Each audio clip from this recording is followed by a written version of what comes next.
Bom dia, bom dia. A paz de Jesus, amor de Maria. Começando aqui o nosso Café com Jesus. Em nome do Pai, do Filho e do Espírito Santo. Amém. Começamos aqui neste momento louvando e reconhecendo o nosso Deus.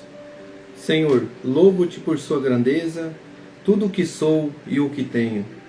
Louvo por sua bondade, onde reconheço e conheço, através do que é bom, encontrar somente em ti o verdadeiro sentido do amor. Deus meu Deus, eu te adoro, eu me entrego ao seu querer, consagro a minha vida, a minha casa, a minha família, o meu coração. Ao seu comando, inclino todo o meu agir, o meu proceder, a vós, Deus meu Deus. Queridos irmãos, todos os dias nós estamos aqui com essa oração inicial. É uma oração que eu vejo assim um relacionamento com Deus por palavras. Essas palavras que eu falo aqui todos os dias, até eu coloquei aqui nessa minha xícara aqui que eu mandei personalizar, né, Café com Jesus, onde que está aqui essa oração, que foi tocado no íntimo do meu coração, porque eu reconheci o tamanho desse Deus. E a gente reconhecendo o tamanho de Deus, como eu coloquei aqui, né, nessa oração, eu reconheço e conheço. Então eu reconheço o tamanho dele e conheço através do agir de Deus na minha vida. Então nós, irmãos, somos testemunhos vivos de Deus, da graça, é o olhar de Deus para nós. Então quando nós temos que testemunhar, que nós sejamos essa luz não escondida, né, mas sim acesa, é quando nós, católicos apostólicos romanos, entendemos assim. Cada um de nós tem a nossa liberdade, cada um de nós tem o nosso direcionamento, mas a nossa escolha, irmãos, é fundamental para que a graça aconteça. Como eu ouvi ontem, se nós convivermos com o pecado, com o rancor, com a dor, com o ódio, com todas as coisas erradas, é como se você estivesse numa chuva de bênçãos, Deus querendo derramar na sua vida, e você está com um guarda-chuva, e você não permite que a graça penetre em você. É um coração fechado para a graça. Então Deus não vai derramar a graça porque o meu coração está fechado. Então eu não quero perdoar, eu não quero amar, eu não quero viver a graça. E já um coração, aquele coração daquele homem, daquela mulher católico, fervoroso, cheio da graça, que deseja, irmão, ele está aberto para a graça. Ele não vai estar se retendo em radicalismo. Ele não vai estar se detendo em tal situação dentro da igreja. Ah, não, ele vai viver a graça. Aí eu digo para mim e para você. A gente escuta por aí irmãos dizendo assim, não irmãos católicos. Às vezes acontece de ter alguns irmãos católicos também que se tornam protestantes, né? Dizendo assim, os católicos pegam alguns versículos da Bíblia e leem e acham que estão fazendo muito. Eu acho que falta um pouquinho de informação. O verdadeiro católico lê a palavra todos os dias, ele escuta a palavra. A palavra de Deus é proclamada, querido irmão, não é somente lido. Então a Igreja Católica Apostólica Romana, ela proclama a palavra, porque ela ouve a palavra de Deus. Até então, no ano 1700, não existia Bíblia. Existia a palavra de Deus proclamada pela igreja, proclamada pelos irmãos, a tradição da igreja, trazendo para nós o que o catecismo está mostrando. E hoje nós vamos acolher a palavra de Deus, que foi profetizada lá em Amós, e vai nos dizer isso. Então por que eu estou fazendo essa introdução? Porque que você compreenda, irmão, você que talvez protesta, talvez dentro da igreja católica, talvez você protesta lá em outra denominação, dizendo que os católicos só leem versículos. Para um bom entendedor, quem vai à Santa Missa todos os dias, Antigo Testamento tem uma leitura enorme, Novo Testamento, uma leitura do Evangelho, e quando também a segunda leitura, a primeira leitura, Salmo, segunda leitura, Evangelho, as preces, eu acredito que aí tenha no mínimo uns 50 versículos, no mínimo, que é lido, no mínimo, por dia na Igreja Católica. Se você ir na Santa Missa todos os dias, durante 3 anos, você lê toda a Bíblia. Irmãos, isso é um mover de Deus, dentro da igreja, com os ensinamentos, buscando, e isso que o Catecismo vai trazer para nós hoje. Essa introdução que eu estou fazendo hoje Deus nos convida a acolher a palavra de Deus. E nós, católicos, precisamos ter esse conhecimento. E nesse conhecimento nós vamos ver lá no parágrafo 2835, que vai nos dizer assim: este pedido e a responsabilidade que ele implica valem também para outra fome da qual os homens padecem. O homem não vive apenas de pão, mas de tudo aquilo que procede da boca de Deus. Lembra que nós falamos ontem lá na palavra, onde que em Mateus capítulo 4, versículo 4, que Jesus foi tentado pelo demônio? Ele tinha jejuado, estava com fome e ofereceu o pão, e Jesus disse: não só de pão vive o homem. Hoje nós vamos ver lá uma profecia lá em Amós, no Antigo Testamento, Jesus cumprindo aqui, onde que ele foi tentado, e aí as pessoas vão entender que a maior graça, o maior alimento para a nossa alma, irmãos, é a palavra de Deus, é ouvir, é colocar em prática. E diante desse mover de Deus, diante dessa palavra de Deus, nós vamos continuar aqui. Isto é, a sua palavra e seu sopro.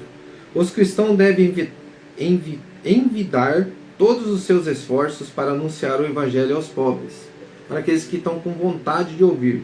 Há uma fome na terra,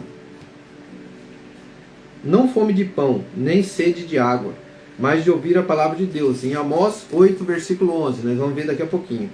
Por isso, o sentido especificamente cristão desse quarto pedido refere-se ao pão da vida, a palavra de Deus a ser acolhida na fé, o corpo de Cristo recebido na Eucaristia.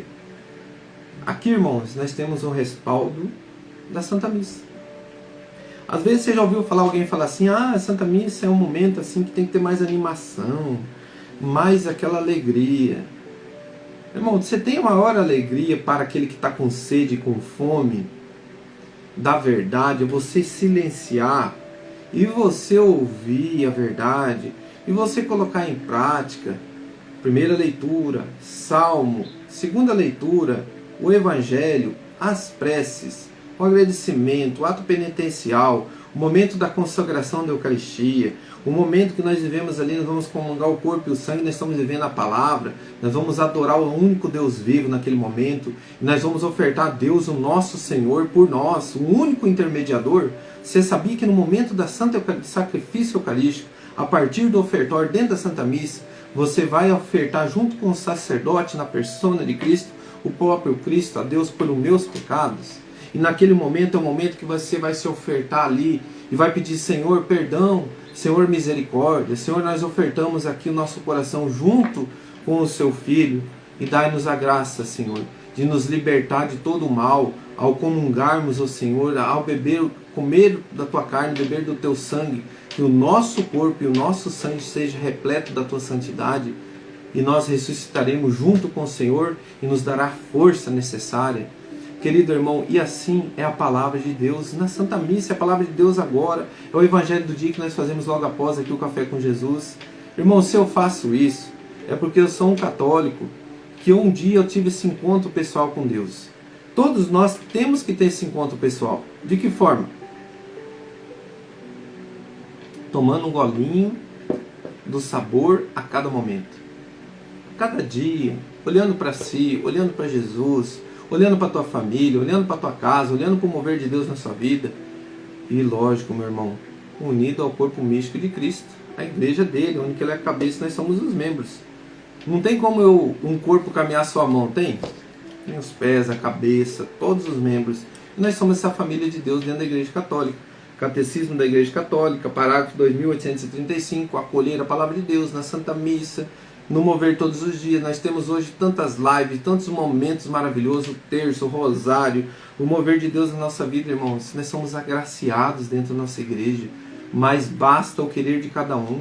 Aí você vai ouvir muitos protestando assim: os católicos não leem a Bíblia. Nós escutamos a palavra de Deus e nós somos direcionados juntos. Se eu tenho a graça de escutar a palavra de Deus lendo a Bíblia, glória a Deus, melhor ainda. Mas se eu tenho a graça de escutar a palavra de Deus proclamada lá, que é a palavra de Deus, não deixou de ser a palavra de Deus, eu acredito que não seja retirado de outro lugar, que não seja do próprio Torá, do próprio ensinamento, porque o Evangelho foi escrito dentro da Igreja Católica, onde que os apóstolos escreveram, onde que foi lá guardado o Evangelho. É uma história longa, depois você entra e estuda para você ver, tem tantos ensinamentos, professor Felipe Aquino, Padre Paulo Ricardo, pode procurar. História sobre a Bíblia, como que foi escrito o Evangelho. procure lá, tá bom? E aí você vai entender que nós proclamamos a palavra junto e ouvimos juntos. Então, queridos irmãos, essa é o mover de Deus, ouvir a palavra de Deus. Então, por isso, quando você ouve o católico falar assim, nós não somos a igreja de uma Bíblia, não é que nós estamos negando a Bíblia, nós estamos querendo dizer que nós somos a igreja da palavra de Deus.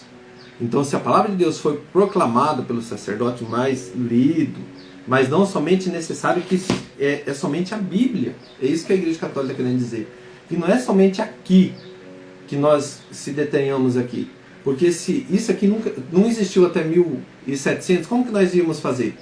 Ué, cadê a Bíblia? Até 1700, quer dizer que todo mundo não ouviu a palavra? A palavra de Deus foi proclamada, irmão. Jesus não pronunciou que teria a Bíblia ali. Ah, não, vocês vão ouvir a Bíblia a partir do ano de 2000 e lá vocês vão se converter. Não, vocês vão ouvir a palavra de Deus. É isso que está trazendo para nós agora. Então, vamos ler lá em Amós agora? Vamos pegar a Bíblia, porque aqui está escrita a palavra de Deus. A palavra de Deus está sendo proclamada. Mas a palavra de Deus verdadeira, tem Bíblias que foram escritas por mão de outros homens, que não foi dentro da igreja católica. Tomemos cuidado. Retirou livros, disse que nós acrescentamos. Não, sempre teve esses livros. Então presta atenção. Um dia me questionaram isso, eu falei, não, eu vou ver quem que escreveu a Bíblia, já que vocês estão dizendo que quem não segue a Bíblia está errado. Aí eu fui ver, irmão, a primeira Bíblia foi escrita em 1780, 1900 aqui no Brasil. Eu falei, ué, mas então, quer dizer que então, se foi escrito, então por que eles estão falando que eles escutam, eles seguem a Bíblia? Quer dizer então que eles são os únicos que são santos, aliás, não tem santo, né? Eles não seguem a santidade, eles não têm santos. Eles falam que não existe o santo, né? Então, porque sede santo como eu sou santo, nós temos santos dentro da igreja católica. E nós vivemos essa graça. Então, queridos irmãos, nós vivemos a palavra de Deus. Nós seguimos a palavra de Deus. E, se ela estiver escrita aqui na Bíblia, glória a Deus. Mas a palavra de Deus foi escrita também e foi proclamado pelos apóstolos. Muitos não estão aqui. Jesus disse na palavra, em Mateus 28, se eu não me engano. Vai dizer que muitas coisas não foram escritas ainda, que não está cravado aqui no livro Bíblia, mas está cravado no coração da igreja de Cristo. E por isso, meu irmão, vamos ler Amós, capítulo 8, versículo 11. Virão dias, oráculo do Senhor Javé, em que enviarei fome sobre a terra. Não uma fome de pão, nem de sede de água, mas uma fome e sede de ouvir a palavra do Senhor. Não está escrito ouvir a Bíblia do Senhor, ouvir a palavra do Senhor. Vamos lá? Andarão errantes de um mar ao outro, vaguearão do norte ao oriente, correrão por toda parte buscando a palavra do Senhor. Haverá esse dia. Queridos irmãos, palavras do Senhor. Graças a Deus. Que está a palavra de Deus na nossa Bíblia, mas a palavra de Deus é proclamada também dentro da igreja, pronunciado sempre como foi. E lá que o povo se reunia para ouvir, para ter discernimento, junto com a igreja, porque a palavra diz também que tome cuidado, aquele que lê e fala que Deus está falando. Tomemos cuidado. Tudo isso, irmão, é um cuidado da igreja, é um cuidado da igreja de Cristo, porque tem pessoas que lêem a palavra, aí sim eu vou dizer, para você que protesta. Você lê a palavra do teu jeito? Ah, mas eu estudo com quem? Com um teólogo? Esse teólogo, ele puxa para que lado? Qual que é como aquele palavreado, a sardinha dele? É o ter? A sardinha do cara que puxa da prosperidade, a teologia da prosperidade? Ou ele vive a palavra, como disse Jesus, vende tudo que tem, e aí você vai me seguir. Ou, há eunucos que serão eunucos por causa do reino de Deus. Sentido da palavra. Quem puder entender, entenda. Jesus falou. Mas o eunuco é o quê? É você se dedicar ao reino de Deus, está escrito na palavra, que são os nossos sacerdotes, os nossos padres. E eles mesmo falam. Eles não querem casar, não precisa querer colocar casamento para eles. É uma escolha deles. Eles querem ser ali, o caminhar com Jesus, a igreja de Cristo, a esposa deles. Então, queridos irmãos, que nós possamos entender que tudo que nós vivenciamos dentro da igreja de Cristo é a palavra do teu Senhor. A palavra de Deus é ali que você vai saciar a tua sede e a tua fome. Vai saciar a tua sede e fome no teu coração, vivendo a palavra. Muitas das vezes as pessoas vão atrás, irmãos, de milagres. de satisfazer teu corpo com cura e libertações, disso e daquilo. Coloca a tua mão, ora por mim e cura eu. Irmão, glória a Deus se isso acontecer, porque foi a tua fé, Jesus disse isso. A tua fé te curou. E quem cura é Deus, não é fulano nem ciclano. Mas não adianta você ser curado e você não voltar a agradecer e você não caminhar com Jesus. É o que fez de 10 leprosos, um voltou. E o que significa isso para nós na palavra? Que muitos vão só atrás dos milagres, só quero que multiplique os pães para nós comer. Jesus chama a atenção disso também. Que isso não adianta de nada, isso aí vai ficar. Vai ficar como? Não é o que entra, meu irmão, é o que sai que precisa ser corrigido. E como que vai sair algo bom se eu não busco algo bom para mim? É a convivência com a palavra de Deus. Coloca a mão no teu coração. E diante dessa sede e fome da verdade, meu irmão, viva a tua fé. Ontem eu vi uma irmã dizendo, eu vou confessar, eu vou me lavar por dentro, eu vou me purificar, eu vou voltar a comungar, porque eu estava num relacionamento ilícito. Hoje eu entendi que o meu Senhor é minha vida. Hoje eu entendi que o meu Senhor é o que eu tenho que viver. Ele é a maior graça que eu tenho. O que eu estou fazendo? Não é o sexo, não é as orgias, não é a bebedeira, não é isso que vai me satisfazer. O que me preenche é o meu Senhor. Irmão, isso é lindo você ouvir. É você ouvir lá fazendo o que? Um seminário de vida no Espírito na Renovação Carismática Católica. Nós estamos no 6º encontro. Nós vamos para o 7º, 8º, 9º. É a Igreja de Cristo andando, meu irmão, os movimentos. Nós estamos indo buscar na fonte, trazendo para a nossa vida. É acampamento, é o mover de cada um. E tem pessoas que dizem, não, eu não preciso disso. Lá naquele movimento tem tantas pessoas que fazem coisa errada e foi lá. Mas e as pessoas que foi lá e mudou? É porque essa pessoa só consegue enxergar o mal. Se você é daqueles que você consegue enxergar dentro da Igreja Católica só o mal, tome cuidado. Qual que é o teu alimento, Jesus? Então olha para ele dentro da igreja. Olha para ele, lá no centro, na cruz, e diga assim, Senhor, me alimenta com a tua palavra, me alimenta com o teu mover, meu Senhor. Sabe, irmãos, porque é ali que nós vamos buscar na fonte. Reza por aqueles que estão à frente, ora por aqueles irmãos que estão à frente, eles vão ser também atacados. Hoje, irmãos, eu vi uma representação no Facebook, onde que estava ali expondo sobre os apóstolos, que todos foram mártires, né, que morreram pela verdade, se doaram, todos os apóstolos. E aí a gente fica murmurando por pequenas coisas dentro da igreja. Cada dia é um renovar, cada dia é um agir de Deus. Ainda com a mão no teu coração, fala assim, Senhor, alimenta-me com a tua palavra e sacia minha sede.